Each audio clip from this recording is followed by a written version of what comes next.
بسم اللہ الرحمن الرحیم الحمد للہ والصلاۃ علی اہلہا اما بعد مومنین کرام،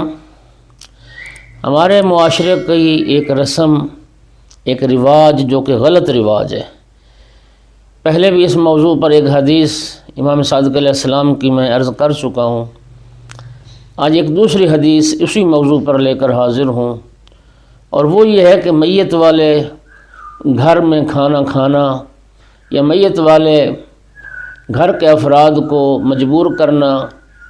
معاشرتی طور پر کہ وہ کھانا بنائیں اور لوگوں کو کھلائیں۔ امام جعفر صادق علیہ السلام نے ارشاد فرمایا، لما قتل جعفر بن ابی طالب علیہ السلام، جب حضرت جعفر طیار علیہ السلام شہید ہوئے اور ان کی خبر شہادت پہنچی، امر رسول اللہ صلی اللہ علیہ وآلہ وسلم فاطمۃ الزہراء علیہ السلام، نبی کریم نے اپنی لخت جگر سیدہ طاہرہ صلوات اللہ علیہ کو حکم دیا، ان تاتیا اسماء بنت عمیس ونساءہا، سرکار نے حکم دیا اپنی لخت جگر کو کہ تم حضرت جعفر طیار علیہ السلام کی بیوہ اسماء بنت عمیس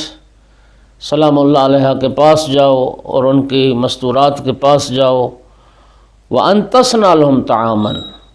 اور آپ جا کے ان کے لیے کھانا بنائیں،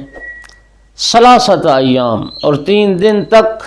ان عزاداروں کے لیے، ان سوگواروں کے لیے، ان میت کے ورثاء کے لیے 3 دن تک آپ جا کے کھانا تیار کریں۔ فجرت بذالک السنہ، امام صادق علیہ السلام فرماتے اس کے بعد سے امت پیغمبر میں یہ سنت جاری ہو گئی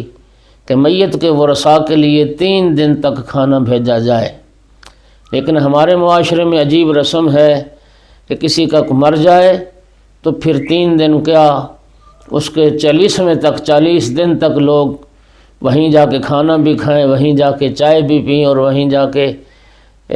اپنے سارے اہتمام کریں۔ یہ بالکل برخلاف سنت پیغمبر اکرم ہے۔ تو ہم سب کو چاہیے کہ معاشرتی طور پر یہ جو ایک جاہلانہ رسم امام نے اس کو کہا، اس کے خلاف